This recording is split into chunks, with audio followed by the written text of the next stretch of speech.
Congratulations, you have been appointed to your new role as a manager.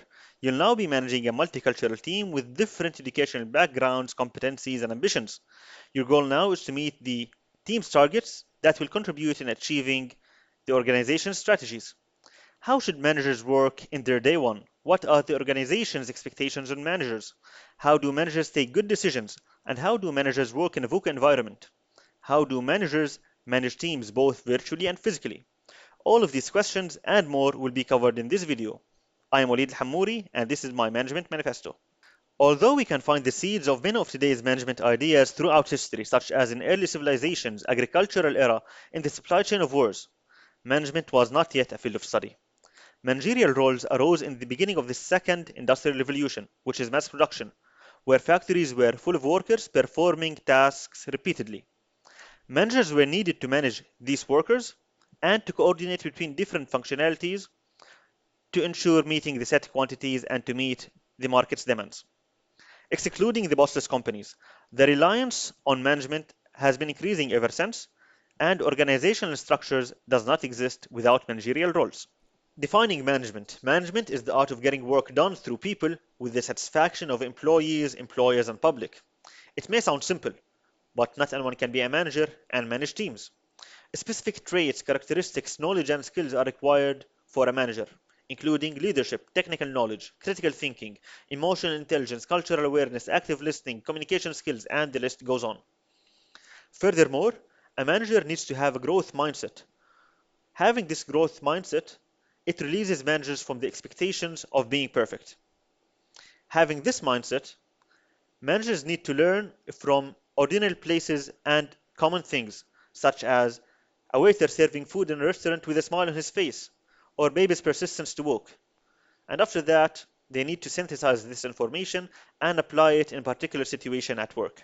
Since their day one, managers should keep themselves and the team aligned with the company's goals and core values. Managers should also understand the functions they will be performing. These functions include planning, organizing, coordinating, staffing, and leading. With their experience and knowledge, managers will be portrayed to be able to take control of situation, set direction, and drive performance. One incident I recall during my time at Postal Company, where this company provides last mile delivery service, when a newly appointed operations manager with a disruptive mindset embraced change. He addressed the issue of high overheads by raising the courier's delivery targets. This has led the couriers to take extra hours to reach their targets without getting paid for these extra hours, which was, of course, intolerable for them. As the new week started, couriers went on strike and deliveries has stopped across the city. First, the operations manager went through the previous week's report that showed couriers' performance, where some of the couriers have met the new targets without working extra hours. After that, he has conducted a meeting with the couriers, had their inputs, understood their concerns, and it was concluded that the areas weren't disputed fairly among couriers, which resulted that couriers with small delivery areas and low traffic achieved their targets, meanwhile other couriers haven't. A whole exercise of revamping the routes has taken place, and the overall new delivery target stayed the same. Operations Manager has also introduced incentives for couriers who over-deliver. After 2 hours of the strike, couriers got back on roads with shipments filling their vans, motivated to over-deliver and get their incentives.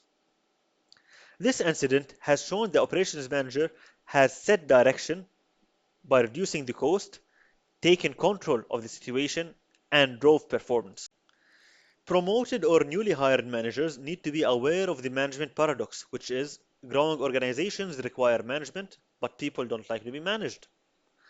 There are two types of management: micromanagement and macromanagement. Micromanagement is considered to be as a costly management style. It starts when an employee doesn't perform as expected, or due to the manager's personality of having the need to take control. Micromanagement needs to be avoided once the employee demonstrates that work is getting done correctly, on time, and without being sloppy. When employees are micromanaged, their creativity and tendency to take initiatives is reduced. On the other hand, macromanagement is about setting direction and clear expectations, providing training and resources, and defining how performance will be measured. This creates an environment that fosters creativity and taking initiatives. Summarizing these 2 points, giving orders costly as overruling harms productivity and motivation. Compliance doesn't mean commitment. If employees are not committed, most probably they won't take initiatives. A good manager needs to adopt a managerial style that brings commitment to the team. Management styles are currently switching from managing by direction into management by making and enforcing rules. Employees no longer need a boss to direct them on tasks and monitor their progress. Instead, managers should specify goals and overall principles they want employees to apply. Working in the largest consulting firm in the world, Accenture, where it has 710,000 employees across the globe, they're providing vast amount of training materials and resources aiming to minimize micromanagement, which is costly. Instead, they're adopting the new management style, which is making and enforcing rules. For instance, consultants need to have their hours charged on projects to ensure that they're being utilized as an asset. Consultants that have low chargeability are considered as red alerts in the practice, where senior managers and directors will deep dive for the reasons behind that. It might be due to their poor performance in previous projects, or skills they lack, or even lack of projects that they can fit in. In order to maintain high chargeable hours, consultants need to have good reputation by maintaining high performance in projects and by maintaining also good communications with managers and senior managers in the practice, and lastly, keeping their resume updated in portal. During these days, virtual working is becoming more ubiquitous. Managers' goal is to leverage the strength and manage the challenges in virtual teams. There are three obstructions to virtual teams' performance: physical distance, operational distance, and affinity distance. Managers need to mainly focus on the affinity distance as it has the greatest effect and impact on innovation and teams' outcomes. Affinity is a psychological category where it can be found in both virtual and traditional workplaces. It's the experience of emotional disconnection and isolation emerging among team members when they feel they have no personal relationships or they don't really belong to the rest of the team. Managers need to develop psychological maturity by continuously engaging with the team, providing meaningful purpose of the activities, and setting an North Star for the team. This results in building a meaningful and effective relations and a deep sense of a human connection. In the 1980s, companies were embracing the adoption of continuous improvement and lean management, which enhanced their processes, improved their quality, and reduced costs as well.